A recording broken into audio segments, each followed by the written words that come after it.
actually sort of kick off maybe more interest by the other groups to come into conversation in terms of life strategies, you know? And we may agree on some things and we may not agree on other things. It's not about having total agreement on everything. But it's important to focus the struggles, because we are, you know, the other side is a formidable opponent in terms of Department of Homeland Security, the Army Corps of Engineers, the whole thing about about the wall. So they want to fast track it, and it's obvious that they want to fast track it before November, when the elections for president take place, and Michael Chertoff, the director, and Bush, his boss, are going to be out of a job. So they want to get it in before they're out of a job, because they're not sure that the next administration is going to want to put the wall up there. So opposition at this point and activity is very important.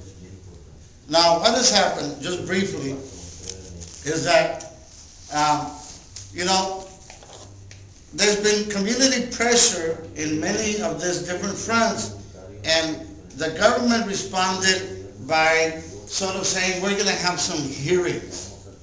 But they weren't really hearings. They were basically an open house to show where they're going to put the wall, and we don't call it a fence, we call it a wall.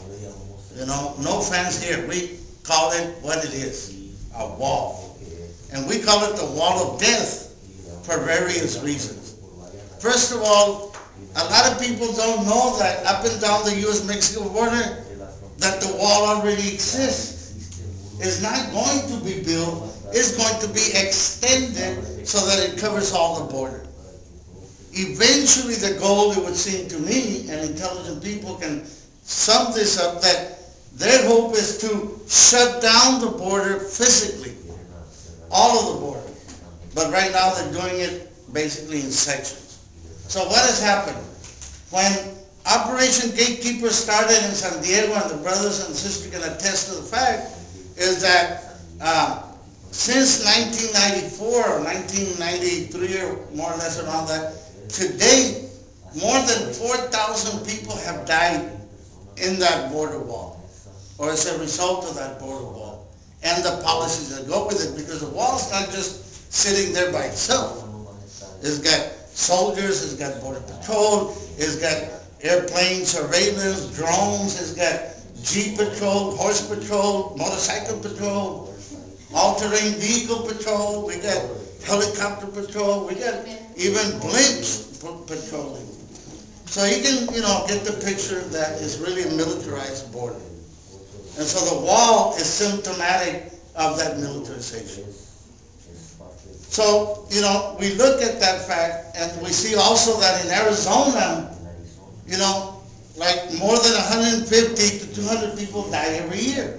Since 1994, when NAFTA got adopted to here, add another 2,500 people that died there. And then, so already the wall, in its total dimension of what exists, has already killed some 7,000 people by the policies. Why? Because the only openings that are left on the wall is where the most treacherous terrain is to be found, so that what? People die.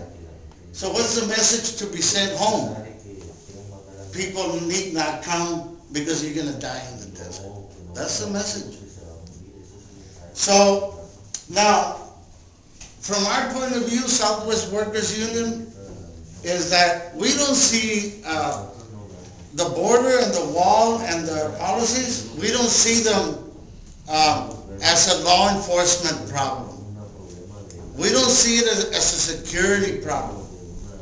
We see it as an economic problem of people that have been displaced by NAFTA, by the North American Free Trade Agreement, displaced from their small farms, displaced from their homes, displaced from the cities, and had to migrate to the border to work in the maquilas and then on to the U.S. to try to make a living. So it's an economic problem. And it's an economic problem caused by the companies that are exploiting those workers in Mexico or Central America or South America or, the world.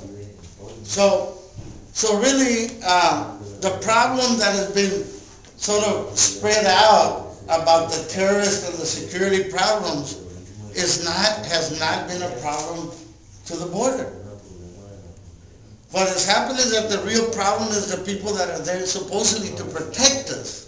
That's the real problem. We get stopped, continuously harassed on the border. There's border patrol crisscrossing. You almost run a gauntlet of Homeland Security vehicles as you go from here to the Rio Grande Valley. I mean, they're all looking at you like, don't look.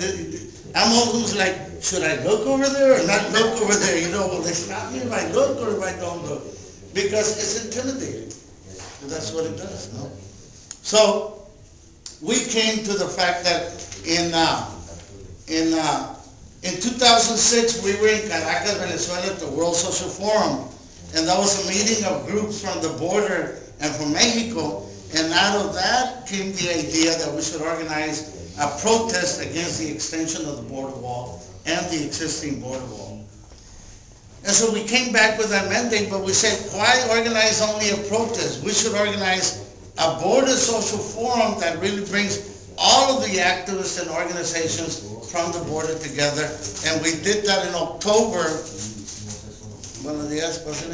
In October of 2006 in Ciudad Juarez with 2,000 delegates that attended. From the Border Social Forum, then we basically launched what people adopted was a resolution to organize a continental campaign against the border wall. Because we felt that if we organized only on the borderline, that we needed other countries to sort of jump in and support and denounce the border wall. Countries in Mexico, South America, and Central America, the Caribbean. And so we're trying to spread out the campaign in a much broader sense. So that's how we got here. But we didn't feel like we own the space, that we own the campaign, but we feel that we have to converge and cooperate and share the knowledge that we have. So that's what we're trying to do today, and hopefully it will kick off other strategy campaigns, maybe in Brownsville, maybe in Laredo, maybe in El Paso, maybe in Marfa. We can organize, in each locale so that local people can attend and we can begin to get all of our thinking together on this fight. And I think we need everybody to really be behind this. So that's the mission that we set out to do and why we organized this conference.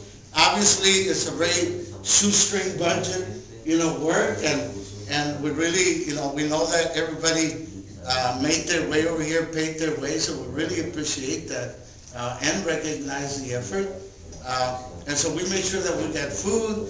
The bathrooms are right here. There's 2 bathrooms upstairs, and people, if this one's full or whatever, there's water. Whatever you need, let us know, because we really like to host people and have everybody really feel good. Compañera, your name and organization and